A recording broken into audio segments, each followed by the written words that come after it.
ये होता है तो F dot D R too simple है जी। एफ़ की वैल्यू के साथ डायरेक्ट डी एक्स मल्टीप्लाइड होगा तो ये डी एक्स हो जाएगा, फिर इसके साथ माइनस जी डी वाई हो जाएगा, फिर इसके साथ plus x square D G हो जाएगा। ये तो आसान सा रिज़ल्ट है, इसमें कोई कन्फ्यूजन नहीं होनी चाहिए। फिर आपने क्या करना है जी, एफ डॉट डी आर हो जाएगा। ओके, तो x की जगह टी स्क्वेयर और y की जगह 2t, तो ये 2t क्यूब हो जाएगा। dx आपने निकालना है तो dx की वैल्यू डायरेक्ट 2t dt हो जाएगी, यानी 2t dt हो जाएगी, माइनस यहाँ पे t भी साथ है। dy ये 2 dt हो जाएगा। z की वैल्यू आपने क्या यूज़ करनी है, t क्यूब होगा, तो इसकी वैल्यू dy की वैल्यू हम क्या निकालेंगे, 2t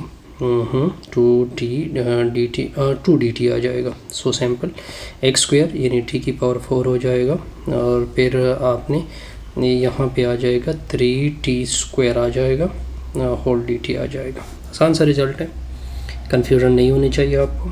तो एफ डॉट डी आर की अगर मैं वैल्यू निकाल लूँ तो ये 4t की पावर 4 हो जाएगा, dt हो जाएगा, ये माइनस ये 2t क्यूब हो जाएगा, dt हो जाएगा, ये क्या हो जाएगा, प्लस 3t की पावर 5 dt हो जाएगा। इससे हम आसानी से dt को कॉमन कर सकते हैं, तो 4t की power 4 minus 2t cube plus 3t power 4 dt हो जाएगा।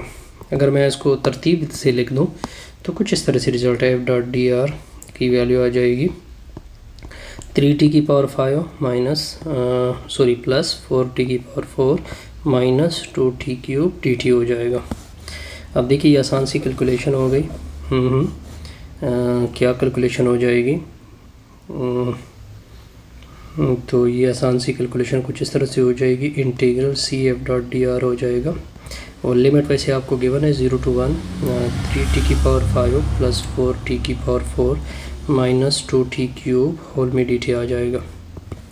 अब आपने कैलकुलेशन करनी है जी, तो ये क्या हो जाएगा शाबस, ये 3t पावर 6 नीचे 6, ये 4 के नीचे 5 t पावर 5, ये 2 के नीचे 4 t की पावर 4, लिमिट कहाँ से कहाँ तक, 0 to 1 तक। तो 0 की लिमिट तो सारी से क्या हो जाएगी, कैंसिल होंगे, तो 3 के नीचे 6 आ जाएगा, 4 के नीचे 5 आएगा, 2 के नीचे 4 आएगा, ये 1/2 आएगा, ये भी 1/2 आएगा।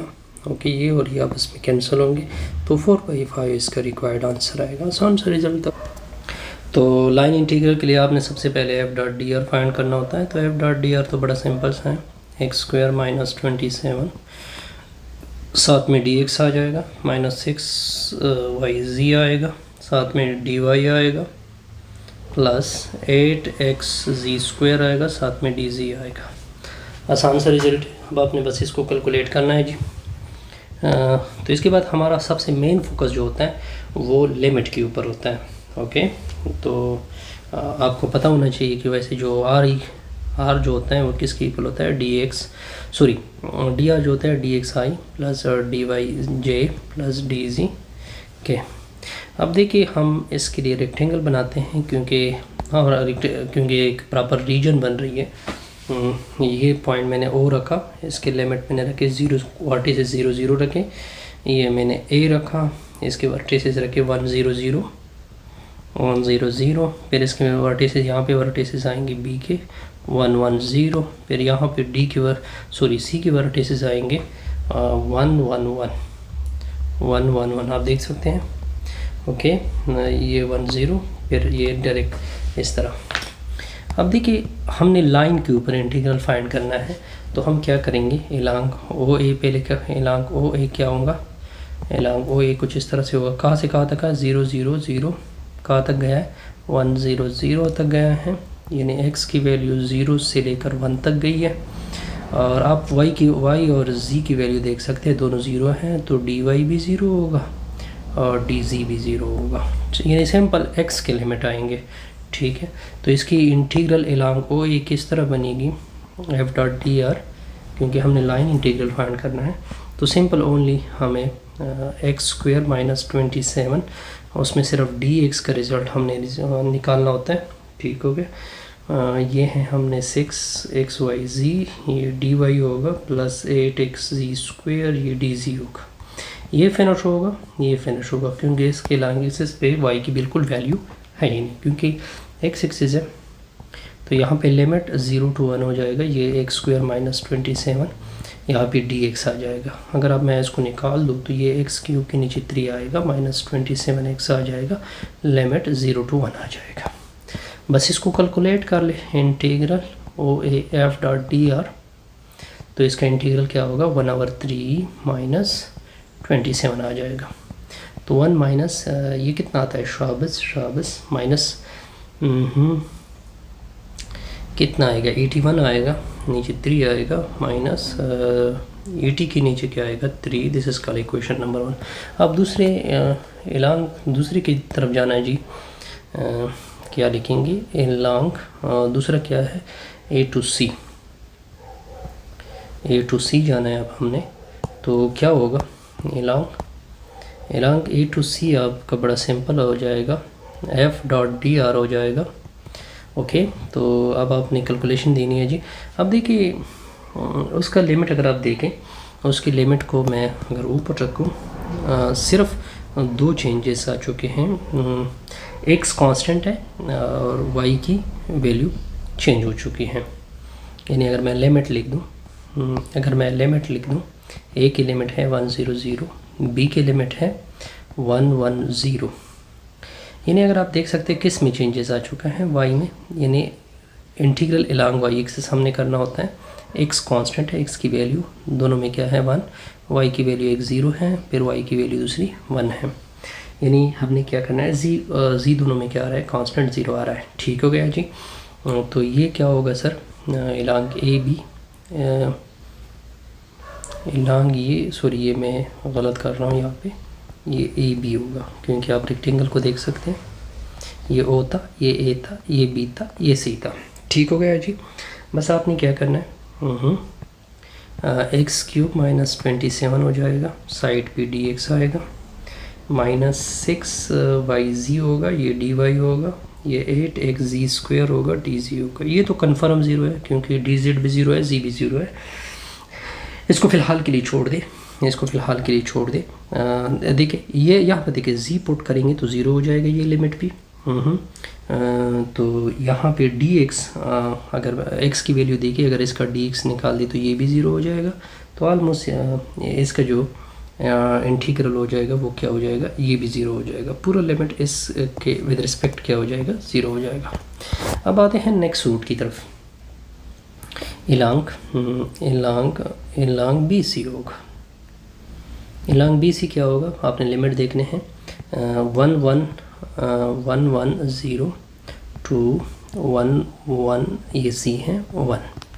अब देखें ये तो कांस्टेंट है x के विद रिस्पेक्ट, y के विद रिस्पेक्ट भी कांस्टेंट है, सिर्फ z के विद रिस्पेक्ट हमने इंटीग्रल को चेंज करना होता है। अगर मैं इंटीग्रल ले लूँ, F.dr ले लूँ, तो वो क्या था, अगर आपको याद हो, x³ - 27 था, कुछ इस तरह से था dx। ठीक है, दूसरी वैल्यू हमने क्या लेनी है, 6yz, ये dy था, -8xz², ये dz था।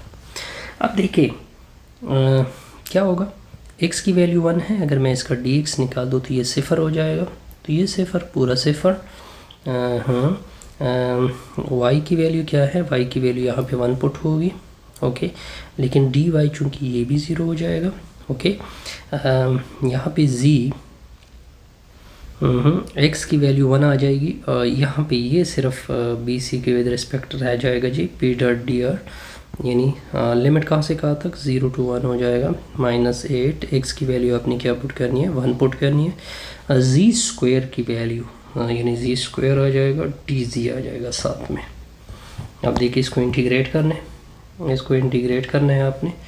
तो इसको इंटीग्रेट करोगे तो इसकी इंटीग्रेशन क्या आएगी, -8z³ नीचे 3 आएगा, लिमिट 0 to 1 आएगा। बस सिंपल सा है, -8/3, क्योंकि दूसरा लिमिट क्या हो जाएगा, 0। तो देखिए नेक्स्ट आपने क्या करना है, एक दूसरा एलॉन्ग BC और CO, वो लिमिट आपने निकालना है जी। माइनस सॉरी ये प्लस 8/3 आएगा। यहाँ तक 1 मिनट हमने यहाँ पे बहरहाल इसमें हमने कोई गलती किया जी। बहरहाल इसको ये प्लस है, सॉरी ये प्लस है, वैसे ये हमने यहाँ पे माइनस निकाला है, लेकिन बेसिकली ये प्लस है। अब देखिए तो इंटीग्रल क्या लिखना है, तो पूरा इंटीग्रल क्या होगा, एफ डॉट डी आर कुछ इस तरह से हो जाएगा, integral O A F dot D R आ जाएगा plus integral O A B F dot D R आ जाएगा plus integral A C F dot D R आ जाएगा। ये तो फिनिश, ये तो आई थिंक फिनिश हो चुका है। इसका रिज़ल्ट आ चुका है माइनस इसका रिज़ल्ट हमने -80 के नीचे 3 निकाला था, प्लस 8/3 निकाला था, तो रिज़ल्ट आएगा -80 प्लस 8 नीचे 3। अब इसको अगर मैं कैलकुलेट कर दूँ तो इसे कितना निकालेंगे, -24।